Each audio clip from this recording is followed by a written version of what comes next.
తెలుగు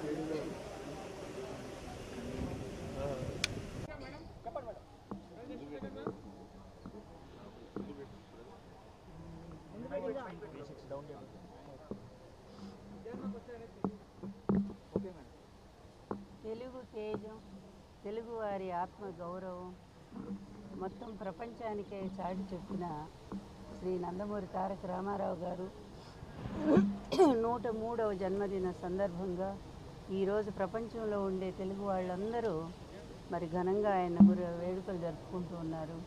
అదేవిధంగా ఎన్నో అన్నదానాలు జరుగుతున్నాయి, రక్తదానాలు జరుగుతున్నాయి. అందుకే మనిషి అంటే అట్లా ఉండాలి.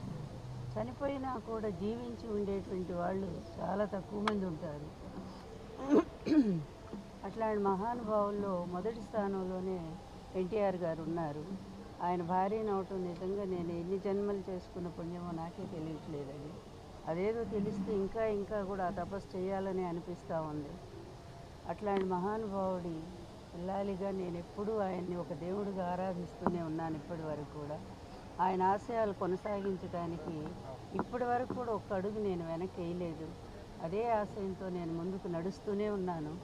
ఆయన ఆశయాల పేరు చెప్పుకొని ఆయన పేరు చెప్పుకొని పూర్తిగా ఆశయాలను ధ్వంసం చేసి ప్రజలకు నరకం చూపిస్తున్నటువంటి వాళ్ళ గురించి మాట్లాడాలంటే టైం వేస్ట్ ఇక్కడ ఈ సందర్భంలో. కానీ వాళ్ళు ఆలోచన చేసుకోవాలి. ఎన్టీఆర్ పేరు చెప్పుకొని ఎన్టీఆర్ పార్టీని తీసుకొని మనం ప్రజలకు ఏమి న్యాయం చేస్తున్నామనేది వాళ్ళు ఆత్మవిమర్శ చేసుకోవాల్సినటువంటి అవసరం కూడా ఉందని నేను భావిస్తున్నాను. ఇట్లాంటి వాళ్ళే జీవన్మృతులు అంటారు. బ్రతికున్నా కూడా చనిపోయిన వాళ్ళతో సమానం. ప్రజల హృదయాల్లో ఎవరు స్థానం సంపాదించరో వాళ్ళు ఎంత వైభవం అనుభవించినా, ఎంత పదవుల్లో ఉన్నా, ఎంత ధనవంతులైనా కూడా అది ప్రయోజనం లేదు. వాళ్ళు బ్రతికుండి చచ్చిన వాళ్ళతో సమానమే అవుతారు. చనిపోయినా కూడా బ్రతికుండేటువంటి మహానుభావులు దేవుళ్ళతో సమానం అవుతారు. ఇప్పటికీ కూడా ఆయన చనిపోయి 31 సంవత్సరాలైంది. అయినప్పటికీ కూడా తెలుగు ప్రజలు ఎక్కడున్నా సరే ఎన్టీఆర్ అంటే ఆ పేరు వింటేనే మైమర్చిపోతున్నారు, పులకరించిపోతున్నారు.